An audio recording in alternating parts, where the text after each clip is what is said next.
Podcastidae, la familia de podcast de ciencia, medio ambiente y naturaleza, te ofrece este programa. Las previsiones decían que la zona de exclusión de Chernóbil sería inhabitable durante más de 20.000 años para la vida. Pero como vamos a ver hoy, los humanos son más perjudiciales para la fauna que un caos nuclear. Comienza Actualidad y Empleo Ambiental, un podcast de Juan María Arenas y Enoc Martínez.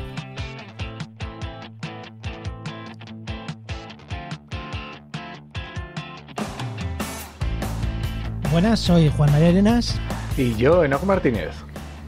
Y estamos en el programa 51 del martes 28 de abril del 2020 con el patrocinio de GeoInnova, la Asociación de Profesionales del Territorio y del Medio Ambiente. En el programa de hoy hablamos con Germán Orizaola sobre fauna en Chernóbil. Tema interesante, ¿no? Ostras, menudo programazo hoy, ¿eh? ¿Y qué tal? Antes de darle paso, ¿qué tal tu semana? Rápido. Pues venga, muy rapidito. Yo muy bien, el podcast del Charco del viernes pasado, que hablé sobre el negocio que hay entre confundir recogida de residuos y reciclaje, muy importante, no son lo mismo.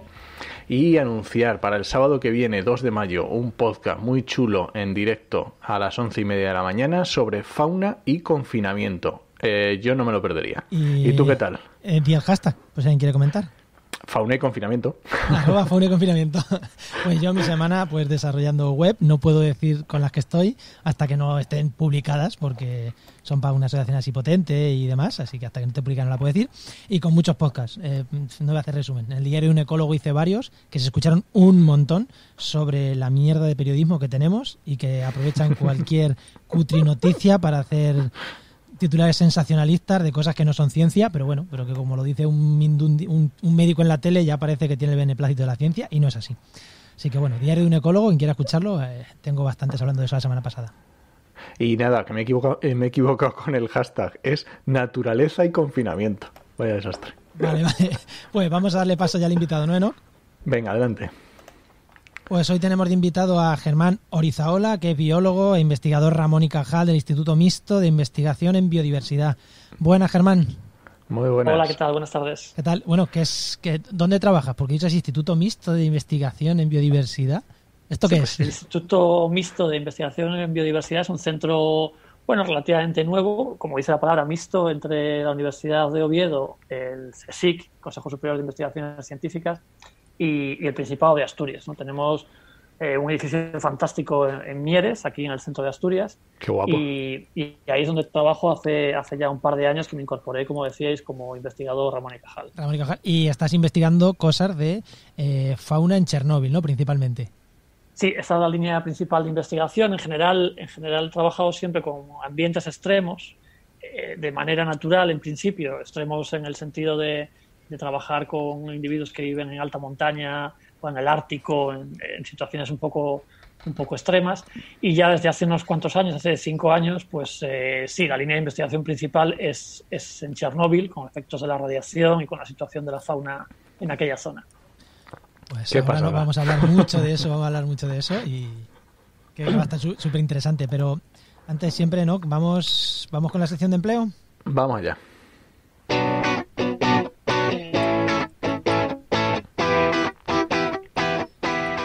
Y lo primero, como siempre, hablar de www.trabajamediambiente.com, la página web que mi compañero Enoc tiene actualizada con ofertas de empleo para la gente que se dedica al tema de medio ambiente. ¿Cuántas ofertas tenemos ahora mismo, Enoc? Pues mira, ahora mismo tenemos 95 ofertas de empleo disponibles. Ya sabéis, empleo público y privado en toda España, que las hemos verificado, al menos una vez a la semana las verificamos, que estén todas activas. Parece que está remontando la cosa, no se sabe, está un poquito ahí que no sabemos. Yo te iba a preguntar cómo estaba la cosa, que se ve más ofertas. Hay más, pero hay días que hay más ofertas, hay días que menos, está la cosa complicada. ¿Y qué destacamos esta semana? Esta semana voy a destacar una cosita, que es que con todo esto del confinamiento está habiendo más ofertas, o sea, están saliendo ofertas nuevas, pero lo que estoy detectando es que suelen pedir más experiencia que normalmente. Estoy viendo que, no sé por qué razón, se piden ofertas de personas que tengan experiencia más de 3 años, más de 5 años, etcétera. Mira que... No lo sé, Qué estas curioso. cosas curiosas. Bueno, y ahora tu pregunta a Germán. Bueno, Germán, cuéntanos qué querías ser, cómo era cuando eras pequeño y cómo has llegado hasta aquí. Sí. Pues la trayectoria mía, la verdad que cuando siempre me preguntan esto, siempre digo es bastante aburrida, en el sentido de que desde muy pequeño, yo muy pequeño siempre he querido ser biólogo. Y en el fondo es que no he trabajado de nada más que de biólogo. O sea, Bueno, oye, que esto es, digamos, la parte aburrida, ¿no? La gente que ha trabajado de 4 o 5 cosas. Yo desde muy pequeño, desde que veía los programas de Félix Rodríguez de la Fuente en la televisión, quería dedicarme a eso. Por eso estudié biología y la verdad que es lo que he hecho siempre. Estudié biología, hice mi tesis y después de acabarla me fui de postdoc a Suecia y ahí he seguido trabajando siempre. Es verdad que no siempre, y eso también creo que es siempre importante decirlo, no siempre con contrato. No han sido todos de contrato encadenado uno con otro, no. Ha habido sus altibajos. Y, por ejemplo, en la época postdoctoral, pues unos bajos importantes durante alguna temporada, que gracias a mi mujer, también bióloga y también científica, que sí trabajaba en esa época, pues pudimos capear bien. capearlo, ¿no? Y bueno, o sea, con sus altibajos, pero la verdad que siempre he dedicado a la investigación y a la biología. Y has dicho que siempre desde pequeño ya tenías claro que querías ser biología, que era lo que te querías dedicar, pero la investigación, ¿no te lo llegaste a plantear o fue un Pues camino natural? la investigación no me la llegué a plantear. Yo quería trabajar con animales y sobre todo con algo con lo que apenas he trabajado en mi carrera, que era con aves. Yo desde muy pequeño he estado haciendo censos de aves, anillamiento. Muy pequeño me refiero desde los 10 años, ya andaba yo en esas historias. Y cuando yo estaba estudiando la carrera, tenía claro que quería trabajar en eso. No necesariamente investigación. Durante muchos años hice mucha conservación en Sea Over Life, por ejemplo, y nunca tuve claro, mientras estudiaba, que yo quería hacer investigación pura y dura, ni tan siquiera investigación aplicada, ¿no? Quería trabajar muy probablemente con aves. Después las cosas me fueron llevando hacia la investigación y hacia trabajar con otros grupos que no tienen nada que ver con las aves, pero bueno, por ahí ha ido la carrera. Es que yo que también soy doctor, para mí eran los animales y al final hice una tesis con plantas de taludes de carretera y encantadísimo de aquello, ¿no? Pero bueno, que la ciencia es así, ¿no? Una cosa es lo que tú quieras y otra cosa es el proyecto en el momento que te cuadra, que venga, pues aquí. Sí, y nunca he acabado, digamos, de con los años cambiar, ¿no? Y hacer algo con aves. De hecho, no tengo algún trabajo que sí que he hecho con aves, pero muy poca cosa, la verdad, muy poca cosa. Ha sido todo fundamentalmente anfibios y, de hecho, ahora empezamos casi algunas líneas de investigación con mamíferos y apenas nada con aves. Algunas cosas sí, con migración de aves acuáticas, pero poco, la verdad que poco. Poco para lo que me gustaban y me siguen gustando las aves, a los que sigo dedicando pues el tiempo libre. Esta mañana incluso, primer paseo que hemos hecho de la cuarentena, pues con los prismáticos y viendo algo por aquí cerca.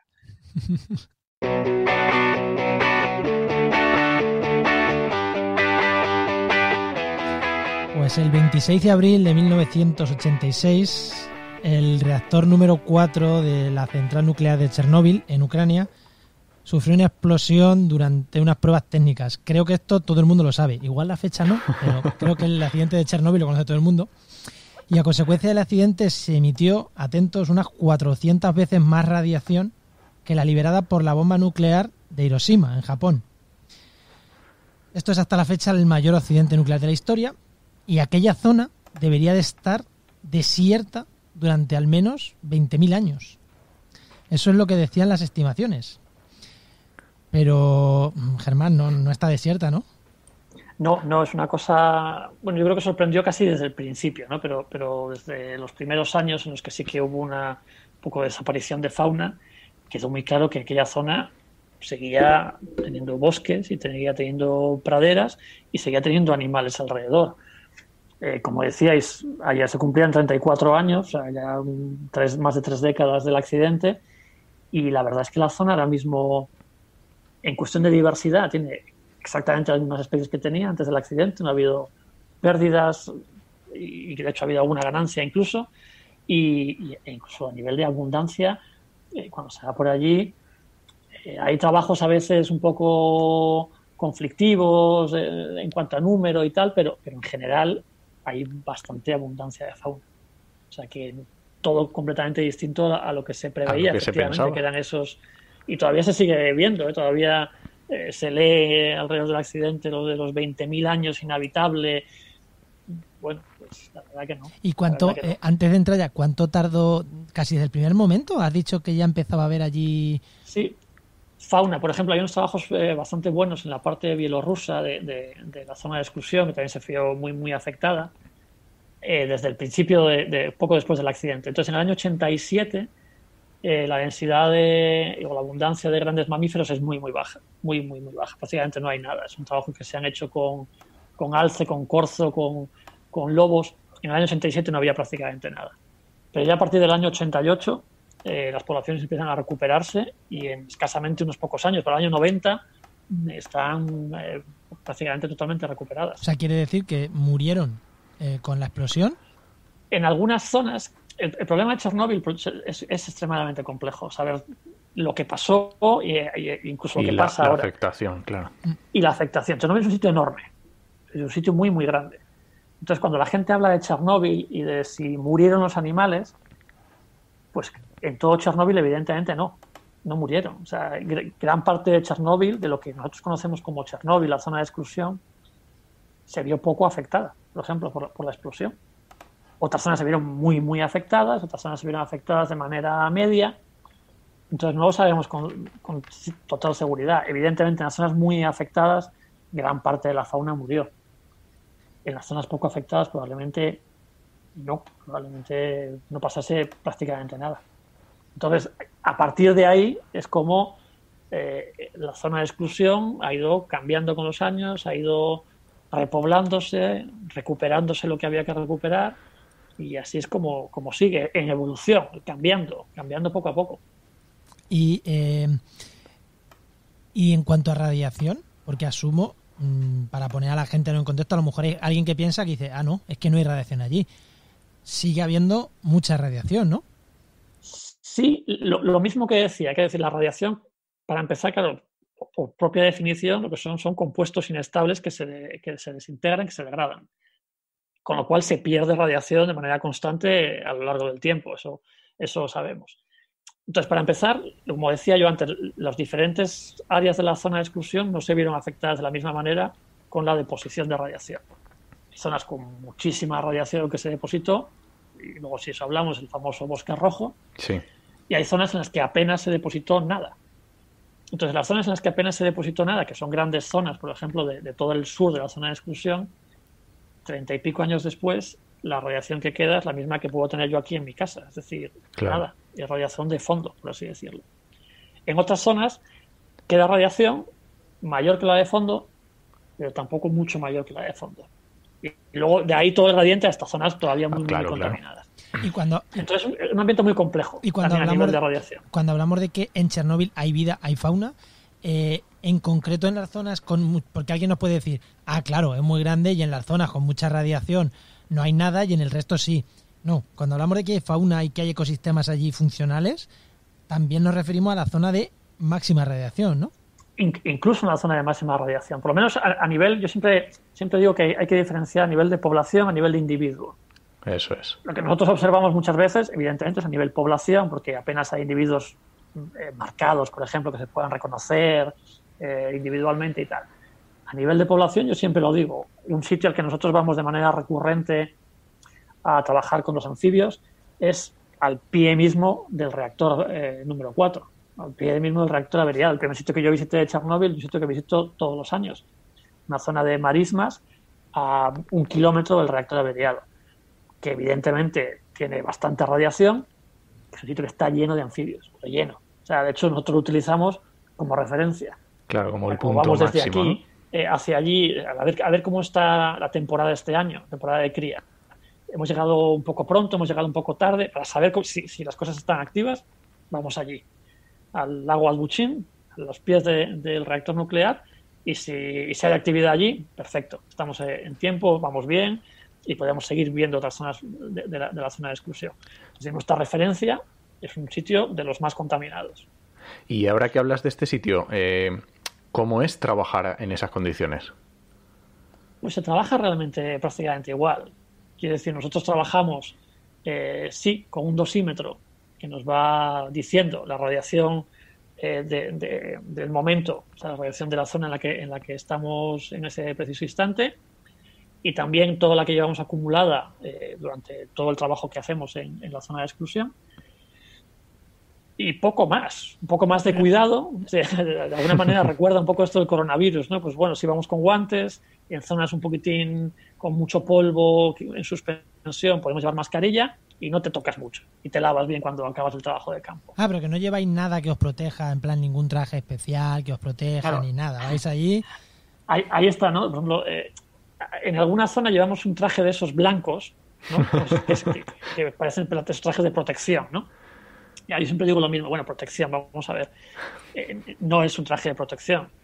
La radiación que queda allí en Chernóbil, que puede generar algún tipo de problema, que ahora mismo es radiación gamma por estroncio o por cesio, eso lo atraviesa todo, menos el hormigón y el plomo. Y claro, nosotros lo que no llevamos es ni trajes de hormigón ni trajes de plomo.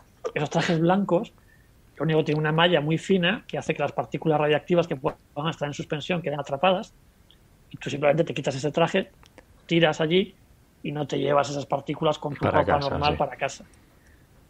Pero bueno, quiero decir, protección no es. La radiación pasa ese traje, pasa todo.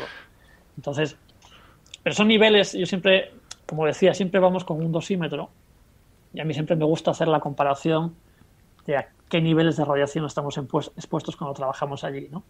Nosotros solemos, para que también quede claro la forma en la que trabajamos, ¿no? Solemos entrar en la zona de exclusión y no salimos de la zona de exclusión para nada, o sea, dormimos y comemos allí durante 10 días de media. Nada, entramos y no volvemos a salir. Con ese dosímetro siempre encima, nosotros venimos a acumular en las unidades que esto se mide, que son microsieverts, entre 100 y 200 microsieverts en esos 10 días. Ya. Si tú vuelas de España a Estados Unidos ida y vuelta, acumulas unos 100 microsieverts. Es decir, lo mismo que nosotros durante una semana trabajando en Chernobyl. Simplemente porque vas a la altura bastante alta, la atmósfera te protege menos de la radiación cósmica, estás más expuesto a esos rayos. Cuando te hacen una prueba médica, radiografía, ¿no? Claro, una mamografía, que es una cosa a las mujeres ya les hacen con relativa frecuencia, vienen a ser unos 400 microsieverts. Es decir, el doble o más de lo que nosotros acumulamos trabajando allí. Un escáner que te puedan hacer, por ejemplo, del cerebro, vienen a ser 2.000, 3.000 microsieverts. Nosotros estamos acumulando 200 en 10 días en Chernóbil.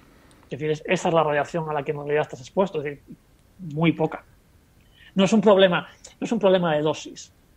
No pasaba, igual también lo comentamos luego, ahora ha habido unos incendios muy graves en la zona, y la gente estaba muy preocupada a veces con la dosis, ¿no? Si esto está haciendo que aumente la dosis radioactiva porque se resuspende en partículas. La dosis no es una cosa realmente importante en estos niveles que estamos hablando. Lo que es importante es que pueden existir unas pequeñas partículas que se llaman hot particles, partículas realmente muy activas a nivel radiológico, que te las puedes comer, te las puedes tragar, las puedes respirar. Entonces, esas son las que pueden ser un poco peligrosas, pero esas están en todos los sitios y en ningún sitio. Son prácticamente imposibles de detectar, salvo que vayas realmente buscándolas, porque son prácticamente, digamos, microscópicas, ¿no? Eso es el problema que puede quedar por ahí. Tragarte un trozo de estroncio. Tragarte un trozo de estroncio, tragarte un trozo de plutonio, que todavía puede quedar algo por allí. Eso puede ser el problema, pero quiero decir, así como el estroncio, el cesio sí son abundantes todavía en la zona, es lo único que son abundantes, ¿no? Por ejemplo, con radiación, y sobre todo para todos los que hayan podido ver la serie esta de HBO del año pasado, algo que sí que es realmente peligroso cuando hay un accidente de esto son los isótopos radiactivos de yodo. Y la serie sale... Sí, porque se bioacumulan, ¿no? Tomar las pastillas de yodo, ¿no? Esos sí que son peligrosos porque sí que generan mucho daño y están directamente relacionados, por ejemplo, con cáncer de tiroides. Y por eso se toman esas pastillas, porque bloquean la absorción por parte del tiroides y tal. Eso es. eso, que es lo más peligroso, tiene una vida media de 8 días. Claro, eso Es decir, o en en el 8 días, la momento y mitad ya se de la acabó. cantidad que se liberó de yodo, que fue una cantidad brutal en el accidente, había desaparecido, se había transformado en algo, digamos, inocuo. En 8 y 8, 16 días solo quedaba un 25%, en 24 días un 12%, en 3 meses no había absolutamente nada de yodo en la zona. Claro, Es decir, claro. el Claro. gran problema te lo has quitado. Y Que es una cosa, yo estoy hablando aquí de radiación, yo soy biólogo y de radiación sabía sí, no, muy pero poquito hasta que yo empecé. Hay una relación directa prácticamente entre la vida media y el daño que te hace algo. Es decir, cuando hablamos de que el plutonio tiene un periodo de semidesintegración de 24.000 años, es muchísimo, evidentemente, pero el plutonio lo para tu piel, la palma de la mano, la ropa, y lo mismo la piel de un animal. Es decir, simplemente si te lo comes es un problema. Y en cambio el yodo, que sí que es un problema realmente gordo, es algo muy volátil, es algo que desaparece en semanas. Entonces, entender todo eso es lo que también te lleva a entender pues, que ahora en Chernobyl haya más fauna de la que todos esperábamos, claro. Y todos estos efectos que estás comentando realmente se notan, porque antes hacías la diferenciación entre individuo y el diferente especie o lo que sea. ¿Qué efectos se pueden ver, qué efectos se han visto así, no solamente en individuos, porque ya has dicho que es complicado, sino en la fauna concretamente?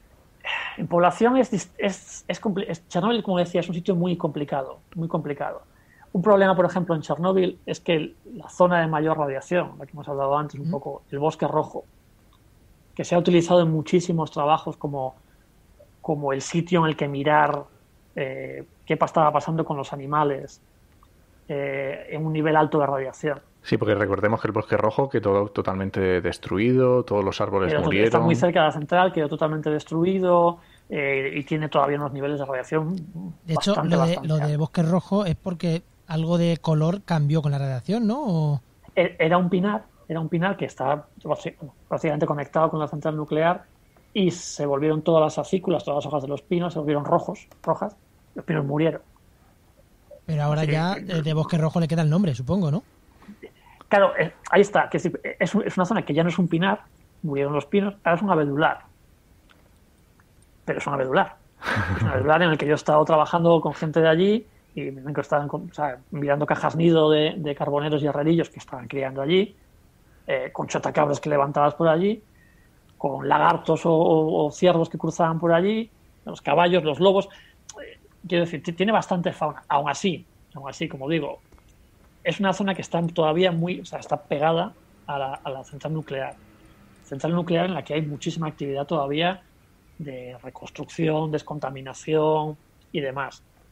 Y como decía, una zona que todavía está en proceso de transformación de un pinar a un abedular, que se ha quemado hace 4 años, que se ha quemado hace 4 días también. O sea, un sitio muy, muy complejo en el que han pasado muchas cosas, en el que sigue habiendo mucho ruido, mucha presencia humana. Entonces, claro, cuando consideras eso como tu referencia de lugar contaminado y lo comparas con un lugar no contaminado, que es un bosque muy tranquilo, 20 kilómetros de distancia, en el que no pasa nadie desde hace 34 años, ahí empiezas a tener unos factores de ruido que son más que la radiación. Entonces, los trabajos que han mirado cómo son las poblaciones de mamíferos, por ejemplo, en la zona, pues aquellos que han incluido el bosque rojo, han encontrado que hay menos animales en el bosque rojo que fuera. Pero claro, eso lo puedes asociar a la radiación, a la radiación humana de ahora, a la radiación de hace 34 años, o a que ese sitio sigue siendo un sitio especial por otros motivos.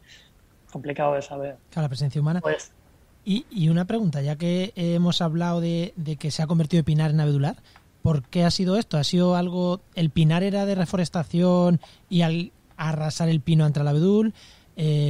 Porque el pino ha aguantado, o sea, era totalmente natural y el pino ha aguantado peor la radiación y el abedul mejor. Que me ha resultado curioso el que se haya reconvertido. Los pinos son muchísimo más susceptibles a la radiación que los abedules, por ejemplo. Entonces es por eso. Y de hecho es una cosa que se ve en otras partes de la zona de exclusión. A mayor radioactividad, mayor presencia de abedul y menos de pino. O sea, Pero, por ejemplo, hay cosas que a veces se oyen o se leen de que, por ejemplo, la vegetación los árboles están en muy malas condiciones en Chernóbil, ¿no? Pues es lo mismo, que decir, el propio bosque rojo con sus niveles altísimos de radiación es una verdad espectacular.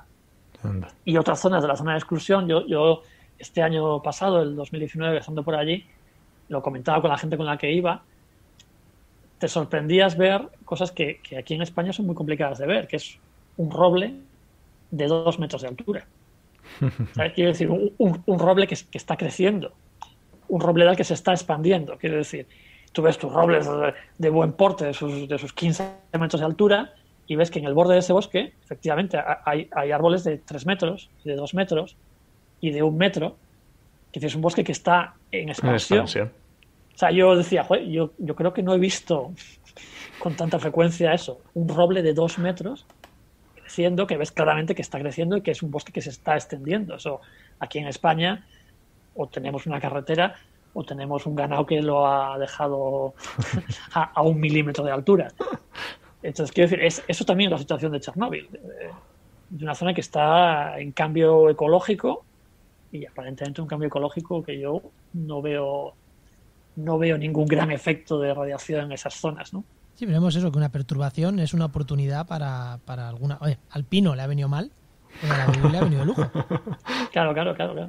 Bueno, Chernóbil es también, yo siempre lo digo, claro, es una zona que quizá el nivel, o sea, el factor que tiene ahora mismo tanta importancia como la radiación, o más, según zonas, somos nosotros. Sí, a mí, es una zona en la que vivían 300 y pico mil personas que ya no hay viven. nadie, claro. Claro, a mí me ha gustado uno de los artículos que tienes publicado, porque no sé si lo hemos dicho fuera de micro o ya aquí, ya no sé dónde lo hemos dicho. Tanto el año pasado, coincidiendo con estas fechas, como este año, has publicado en The Conversation, que bueno, ahí en theconversation.com muchos investigadores no escribís artículos divulgativos, además van revisados por editores, con lo cual están bastante bien siempre. Los 2 años has publicado, y creo que fue en el del año pasado, tenías una frase que a mí es para enmarcarla, que dice: la presión de las actividades humanas resultaría ser más negativa a medio plazo para la fauna que un accidente nuclear. Claro, suena fuerte, la verdad. Suena fuerte, sí. Sí, pero cuando luego entiendes que efectivamente los accidentes nucleares, aunque afectan a una zona muy grande, ha pasado un tiempo, los niveles de contaminación altos se mantienen en zonas muy pequeñas, que se crean estas zonas de exclusión que son, por definición, muy grandes. Son espacios enormes que quedan sin humanos y libres para la fauna, ¿no? Y no es el caso solo de Chernóbil, o sea, Fukushima, el otro gran accidente nuclear producto del tsunami que hubo en Japón hace 9 años. Pues ha pasado exactamente lo mismo. Se creó una zona de exclusión más pequeña que la de Chernóbil, también el accidente fue más pequeño, y es una zona de exclusión que simplemente 9 años después, pues exactamente la misma historia. Es una zona que mantiene una fauna abundante, una fauna diversa, de grandes mamíferos, quiero decir, pasa exactamente lo mismo. Entonces te das cuenta de, claro, Chernóbil es un sitio, prácticamente, se habla mucho de una zona de 30 kilómetros de radio, es más grande que eso. De media podría ser casi 40-50 kilómetros. Eso es la mitad de una provincia española, ¿sí?, de tamaño normal. Entonces, claro, ¿no? Tenemos este libro famoso, ¿no?, de Edward Wilson, ¿no?, de Media Tierra, Half Earth, que es lo que él propone, ¿no?, dejar la mitad de la Tierra para la naturaleza. Bueno, pues es un nivel de una provincia española de tamaño medio lo que se habría hecho en Chernóbil, es dejar la mitad para la fauna. La mitad de Albacete para la fauna. La mitad de Albacete para la fauna, claro. Y he dicho Albacete, iba a decir de Castilla, iba a decir Soria, y es que como no, es que a lo mejor en Soria ya es la mitad para la fauna. Pero quiero decir, entonces la ausencia humana es un factor tremendo. O sea, no es solo que ya no se cace o que ya no se transforme el medio, no hay agricultura, no hay ruido, no hay luces, no hay nada. O sea, quiero decir, si nos piden que diseñemos un lugar perfecto para la naturaleza, es un lugar que no tiene ruido, que no tiene luces, que no tiene pesticidas, que no tiene tal, ¿no? Entonces, vale que aquí en Chernóbil, en algunas zonas, lo que sí tienes es radiación. Pero es que no tienes todo lo demás. Sabes que la radiación, a ver si te hago esto lo hablaba con Enoch, preparando un poquito el programa, ¿no? Que igual lo que pasa con la radiación, y que es muy grave, son efectos individuales. O sea, que puede haber individuos con malformaciones. que ya sabemos que el caballo que nazca con una pata coja se lo va a comer el lobo en cuanto nace, porque no va a poder andar y se lo va a comer el lobo. Pero a nivel poblacional, igual los efectos no se notan tanto. Y voy más allá. Todos sabemos que la radiación en su mayoría produce cáncer, pero es que en humanos, que tú tengas un cáncer con 50 años por radiación, pues dices, joder, podría haber vivido mucho más. Pero un caballo que en vez de morirse con 35 años o con 40, se muera con 30, ya ha dejado descendencia, en realidad a lo mejor le da absolutamente igual. A ver, a él morirse pues no le mola. Sí, pero la población. Hay efectos ecosistémicos y efectos de población que tenemos, porque a lo mejor individuos, en general poblaciones más jóvenes. ¿Hay algún estudio en esta línea? No hay en esa línea. Nosotros sí que estamos estudiando esa línea y con anfibios tenemos datos de la edad de todos los individuos que nosotros cogemos, ¿no? No parece que haya nada muy fuerte. Quizá pueda haber algo de cierta reducción de la esperanza de vida con los que nosotros trabajamos, pero bueno, es algo relativamente mínimo si lo hay, ¿eh? Todavía son datos que tenemos desde hace bastante poco. Podría ser. Yo siempre digo que desde luego a día de hoy, de 3 décadas después del accidente, la radiación es un factor más en el ambiente. Un factor como los incendios que ha habido hace unos días, como una sequía, como parásitos. Y en muchos casos, pues es un factor que, como decíamos, un individuo expuesto a radiación, la radiación, estamos expuestos todos nosotros 24 horas del día a radiación. La radiación tiene los mecanismos que repara el daño que genera la radiación. Mecanismos celulares. Si la exposición de un animal no es muy grande, probablemente ese daño se repare. ¿A qué coste? Bueno, pues el coste es un mecanismo que está funcionando al coste de algo más que nos está haciendo, inversión en algún tipo de respuesta fisiológica, metabólica. Pero es eso, es un factor. Es un factor, como decía, como una sequía. ¿Qué ocurre? Que probablemente si tú tienes 2 o 3 de esos factores funcionando, es una zona con una alta radiactividad y te coincide un incendio que te hace moverte y tienes una sequía, pues probablemente ese individuo se vea severamente afectado. Y en otras circunstancias, pues bueno, es un factor. Y de esto... Que los individuos afectará más, otros afectará menos. Algunos quizá estén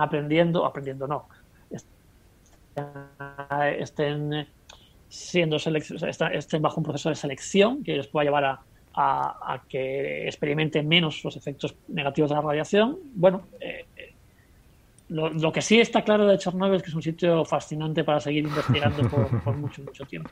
¿No? ¿Ibas a decir algo? Sí, porque estabas hablando de estos factores y estábamos hablando antes de la influencia humana, y yo leyendo algunos de los artículos que has publicado, sobre todo este último de los caballos que es hace poquito, al final lo que estaba viendo y decía, si aquí el problema está en el furtivismo.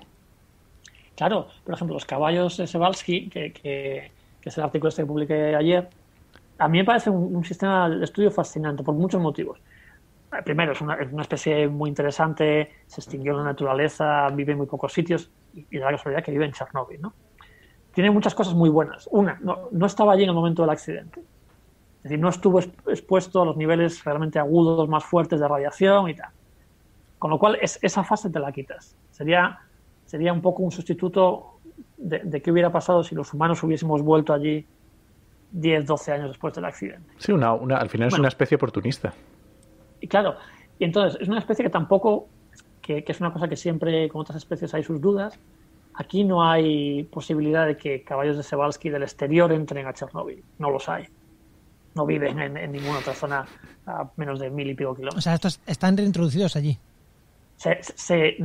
No reintroducidos, sino se introdujeron.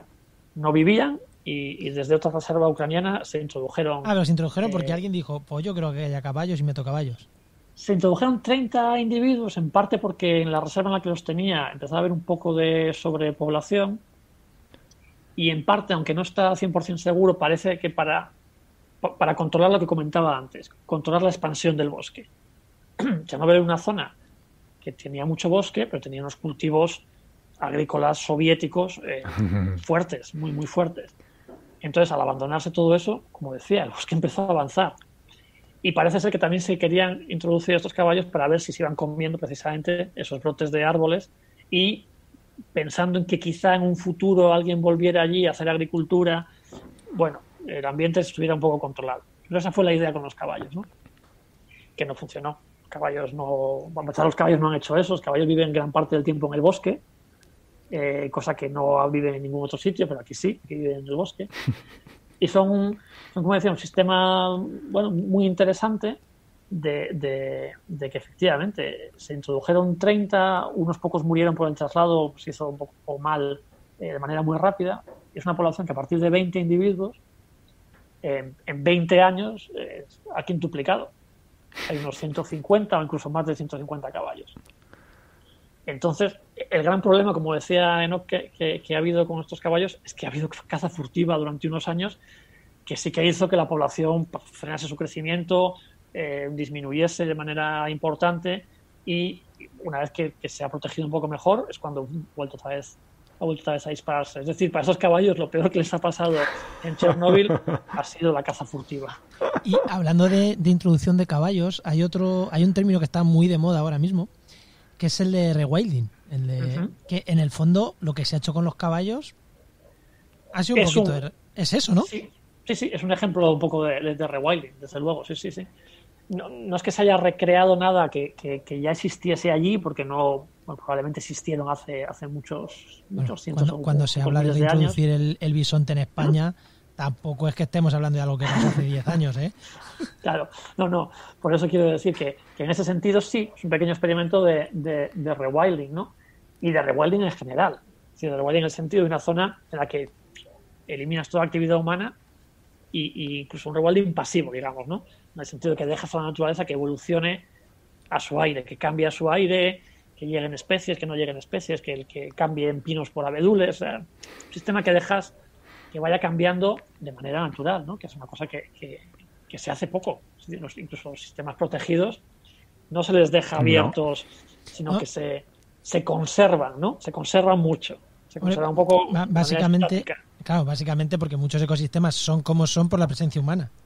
Claro. Tampoco puedes dejar ahí que aquí pasa lo que pasa. Claro. Y allí no, allí es como, mira, los humanos nos vamos. Otro tema, sí. Me interesa también el tema porque también en los artículos estos de Conversation tocabas el tema del turismo. Uh-huh. ¿Cómo ves el tema del turismo allí? ¿Posibilidad? ¿Mejor no? ¿Es un tema delicado? ¿Cómo está la cosa?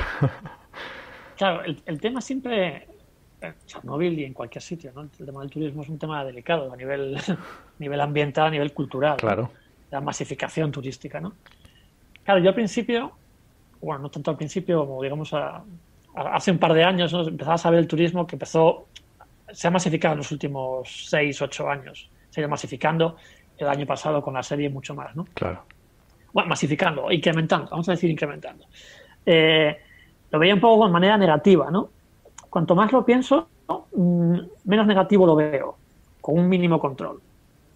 Quiero decir, Chernóbil, yo también siempre lo digo ahora, desde el punto de vista ambiental, desde el punto de vista de naturaleza, lo que nos interesa, a los que nos interesa la conservación de la naturaleza, es que aquello siga como está.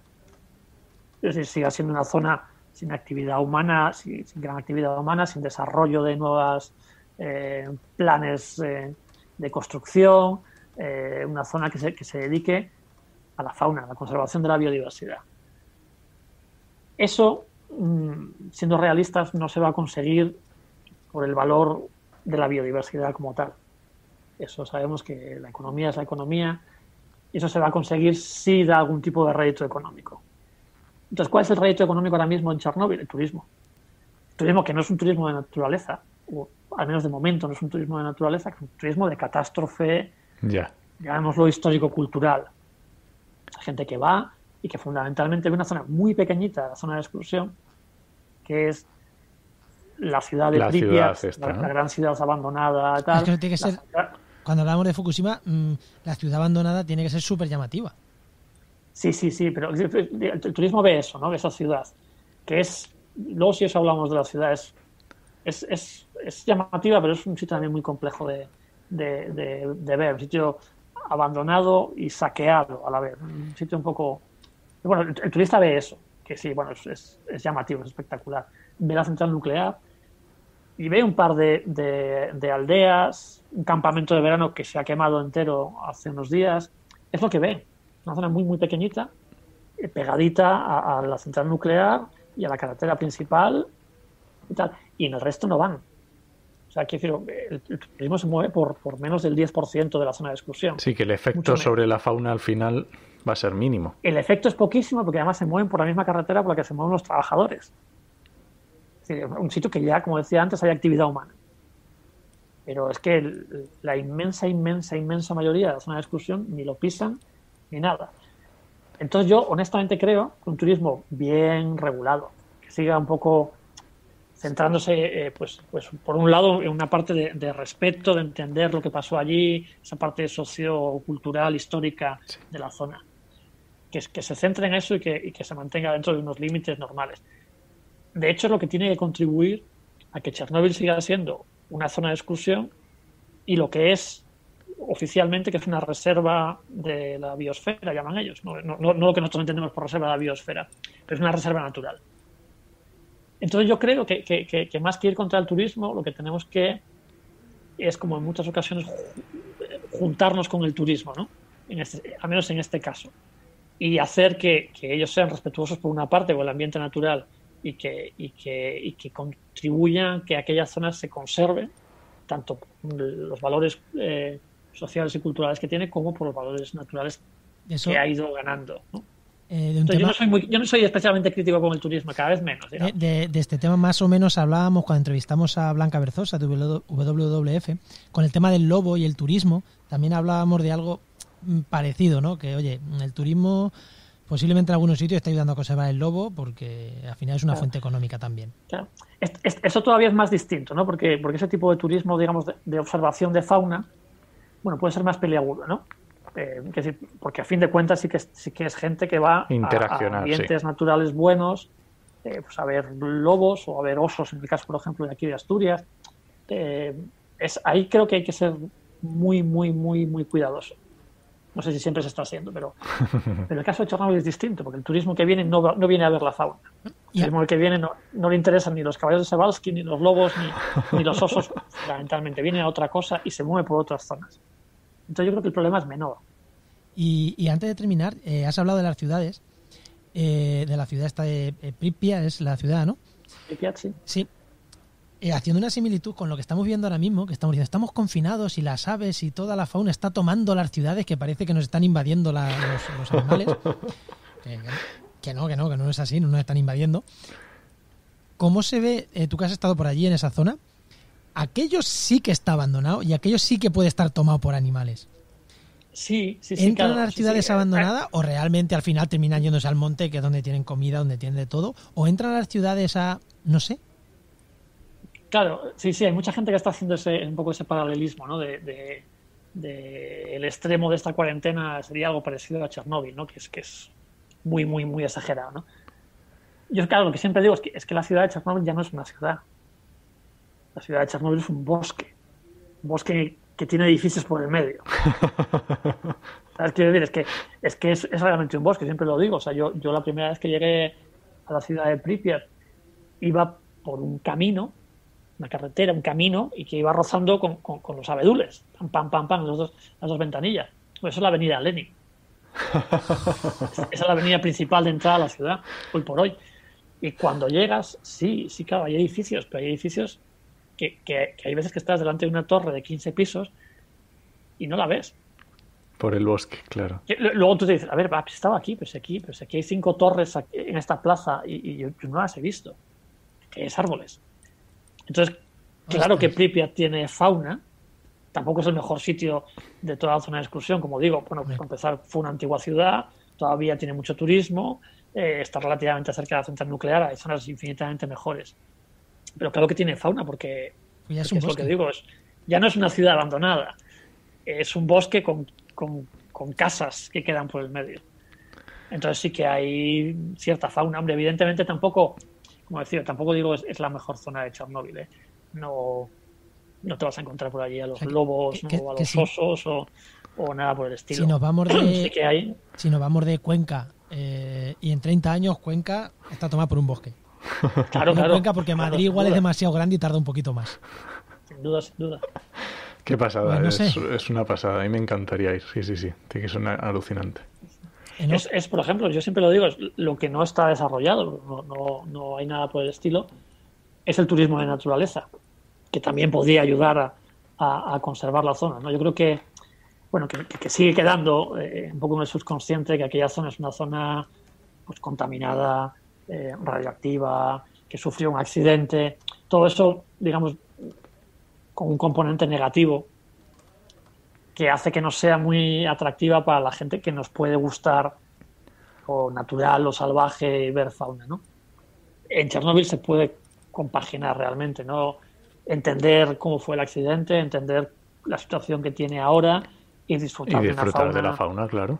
Quiero decir, yo por allí, simplemente moviéndonos, digo, trabajamos con anfibios, nos movemos fundamentalmente de noche, con lo cual tampoco es el mejor momento. Moviéndonos de una charca a otra, menos los osos, que son muy poquitos los que hay por la zona todavía, y los linces, que son ellos como son, yo he visto de todo. Los caballos de Sebalski, por supuesto, los lobos, castores, alces por todos los lados, sus corzos, sus ciervos, lo que quieras. Claro. Gallo lira, cigüeña negra, lo que quieras. O sea, la verdad que es un sitio, vamos.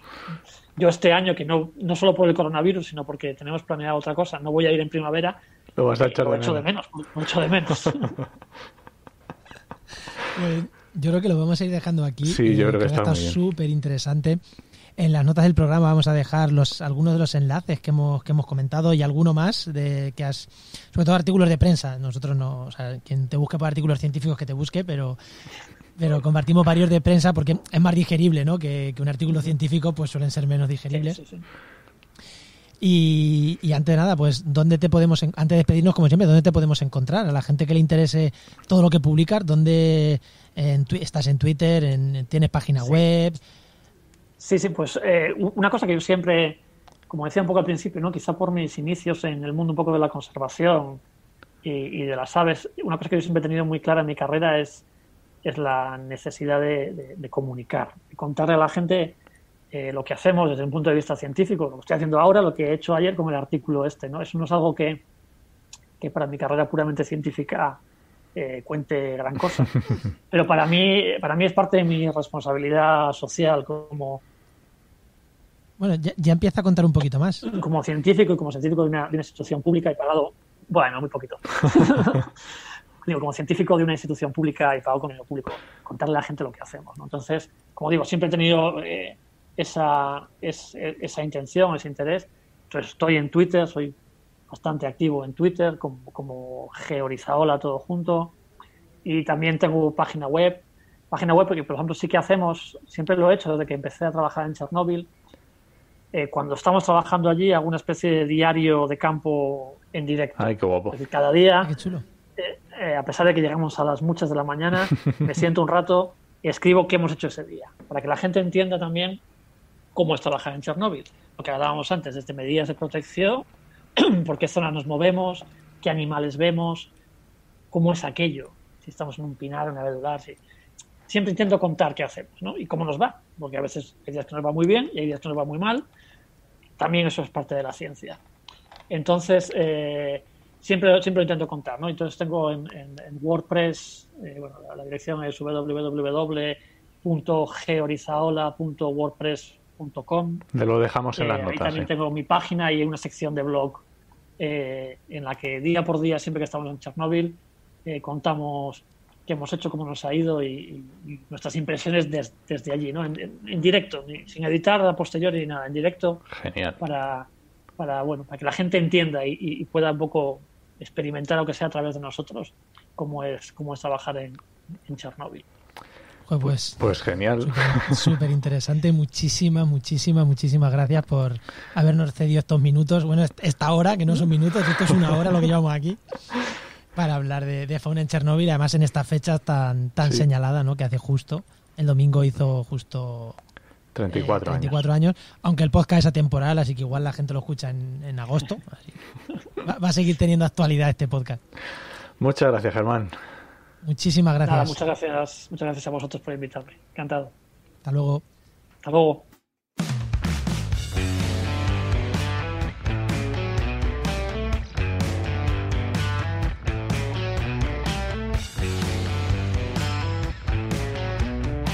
vamos ya con la sección patrocinada de hoy. Ya sabéis, sección que nos viene gracias a GeoInnova, la Asociación de Profesionales del Territorio y del Medio Ambiente. Y que cada semana nos habla de un par de recursos pues muy útiles, ¿no? Para la gente que nos dedicamos a esto del medio ambiente. ¿Quién tenemos hoy? ¿Quién nos trae las recomendaciones hoy, no? Pues hoy nuestra recomendación es Marcos Jimeno, que ya la hemos tenido por aquí más veces, que ya sabéis que es geógrafo, emprendedor y profesor en GeoInnova, por supuesto. Buenas, Marcos, ¿qué tal? Hola, muy buenas, encantado de saludaros otra vez. ¿Qué nos traes? ¿Qué nos traes esta semana? Pues esta semana os traigo dos herramientas. Una es una que se llama Agrimes, para captura de datos en campo, y como Agrimes es la abreviatura de agronomía de medición, porque los desarrolladores de esta herramienta creen que para hacer agricultura de precisión primero hay que tener muchas mediciones. Entonces es una aplicación para poder tomar datos en campo. Está hecha para viñedos, pero se puede adaptar a otro tipo de cultivos o otro tipo de cometidos. Es muy fácil de usar, tiene conexión incluso cuando no hay datos de internet. Puedes seguir tomando datos y luego subirlos directamente. Que es una app, ¿no? ¿Estará la página web? Es una app, sí. Ah, vale. Es la página web, es una web app y la verdad que funciona bastante bien. Qué guapa. Sí, te iba a preguntar, como ha dicho, tomar datos, ¿de qué? De agricultura, ¿no? Claramente de agricultura. Eso es, pero se puede adaptar para los cometidos que se quiera. Más allá incluso de la agricultura, ¿no? A lo mejor para tomar datos de campo, de estudios, de vegetación y tal, a lo mejor... Por ejemplo, se podría hacer estudios de vegetación y todo geolocalizado en zonas donde el acceso a Internet es muy reducido, cuando no es inexistente, y se puede utilizar para tomar datos puntuales. Luego pues puedes hacer interpolaciones. Me la voy a apuntar, ¿eh? Esta me la voy a apuntar. Más allá de para las notas del programa, ¿no? Sí, más allá de las notas del programa. ¿Y cuál es la otra? ¿Qué otra herramienta nos traes? Pues la otra herramienta es una herramienta relacionada con el lenguaje de programación R, que se utiliza mucho para temas medioambientales, estadísticos, etcétera, que seguro que conocéis el lenguaje, y se llama RStudio, que es un IDE para programar con lenguaje R.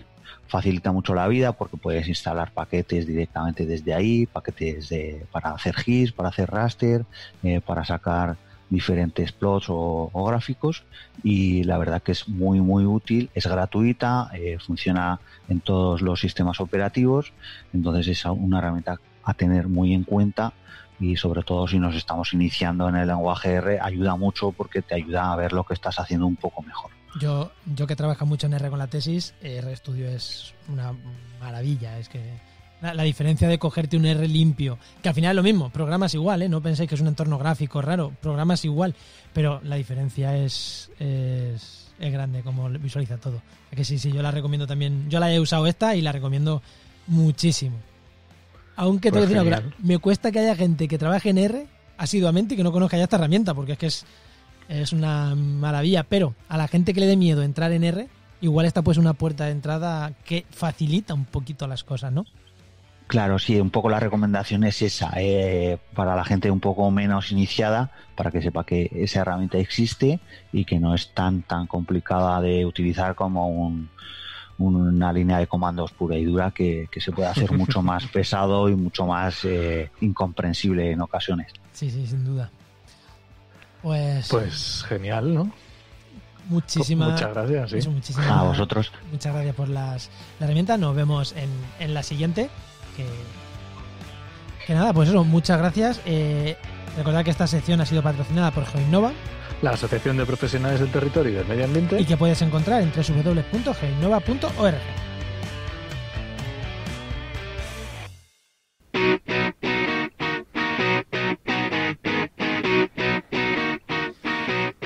Bueno, ya está, ¿no? Ya sabes, la sintonía de los oyentes. Digo ya sabes, porque como grabamos a partes...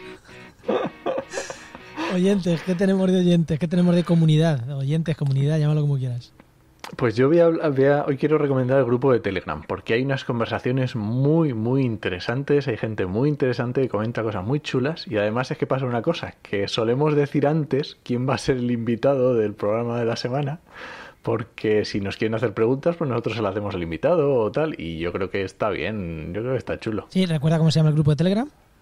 Pues lo iba a mirar porque nunca me acuerdo de cómo se llama. Es que yo lo iba a decir, pero bueno, y por eso te lo he preguntado, ¿no? se llama Podcast Actualidad y Empleo Ambiental. Exactamente. Y allí, la verdad que son conversaciones súper interesantes. Algunas de las personas que han pasado por el podcast están ahí. Y nosotros intentamos seguirlas todas, aunque hay veces que lleva eso tal marcha que no... No, pero a mí me gusta por lo menos leerlas. A veces interactúo menos, pero está muy interesante. Pues nada más, ¿no? Bueno, si alguien tiene algo que comentarnos, alguna pregunta que hacernos, sobre todo de la parte de empleo, aunque de todas las partes, o cualquier propuesta, que nos escriba a trabajamediambiente.com/contacto. Eso es. Y ahora vamos con la siguiente sección.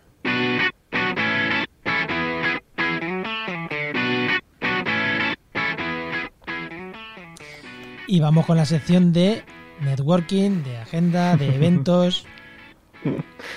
Y hoy quiero recomendar una página web muy chula que ha habido, que se llama Eventociencia, eventociencia.es. Es una página muy muy chula que intenta recopilar un montón de eventos que se están haciendo por toda España, sobre todo online en esta época, y creo que merece la pena. Y también vais a encontrar ahí eventos que organizamos nosotros, que organizamos podcast desde Podcastidae, y el que os he dicho al principio, en podcastidae.com/onair vais a tener el nuevo podcast del sábado, será sobre naturaleza y confinamiento. Y ahí lo podéis encontrar. Va a ser un programa único, así que no os lo perdáis. Y podéis interactuar en directo con ese programa si mandáis vuestras preguntas por Twitter con el hashtag naturaleza y confinamiento. Perfecto. Y yo voy a recomendar un podcast que va a ser un programa, lo que voy a recomendar. Si alguien quiera que lo escuche del programa, desde un podcast que se llama Ponerte las pilas. Ah, sí, muy guay. Ponerse las pilas. Pero es que voy a recomendar uno en concreto que estuvo Pablo Rodríguez Ros, que es un investigador en oceanografía, y que también es divulgador, y me gustó mucho, que es el programa de octubre, El planeta océano nos necesita. Es como se llama el programa en concreto, de Ponerse las pilas. Es el programa del episodio 13. Porque habla de cómo comunicar el cambio climático, de cómo comunicarlo a mí me gustó eso de que sí, lo de que los osos se van a morir no llega. Lo que llega es que no vas a poder plantar en tu huerta. Y la verdad que me gusta. La verdad mucho. Que está muy bien. Casi todo lo que hace Pablo es para echarle siempre un ojo a Pablo Rodríguez Ros, porque como decimos, no da punta sin hilo. Y aquí tampoco, habla de muchas cosas. Luego también cuenta de sus expediciones a la Antártida, que también están chulas, ¿no? Pero sobre todo la parte de cómo comunicar el cambio climático, me gustó mucho. Sí, yo también me lo he escuchado, me lo recomendaste tú y está muy chulo, sí. Chulo, ¿no? Y yo voy a recomendar otro podcast también, medio divulgativo, que se llama El gato de Turing, ¿vale? Son dos chavales, ahora no me acuerdo el nombre, pero hablan sobre temas de tecnología, temas de ¿cómo se llama? De investigación, básicamente. Investigación unido con tecnología, ¿vale? Y es muy recomendable. De la I, del I+D. Del más. Sí. Del más del I+D, ¿no? Del más del I+D. Sí, está muy chulo. Uno de ellos trabaja en el acelerador de partículas y cuentan. La verdad que está muy chulo, a mí me gusta. Pues nada, nos vamos ya, ¿no? ¿O qué? Sí, yo creo que nos vamos a ir yendo por hoy. Pues ya sabéis, escucharnos donde queráis, compartir si esto os ha gustado por donde queráis. Hacer que la palabra de Dios llegue a... No, distribuir el podcast todo lo que queráis, por donde lo escuchéis, ya ni voy a decir plataforma ni nada. Y os esperamos el martes que viene en Actualidad y Empleo Ambiental y durante toda la semana en trabajamediambiente.com y en nuestras redes sociales. Nos escuchamos. Adiós.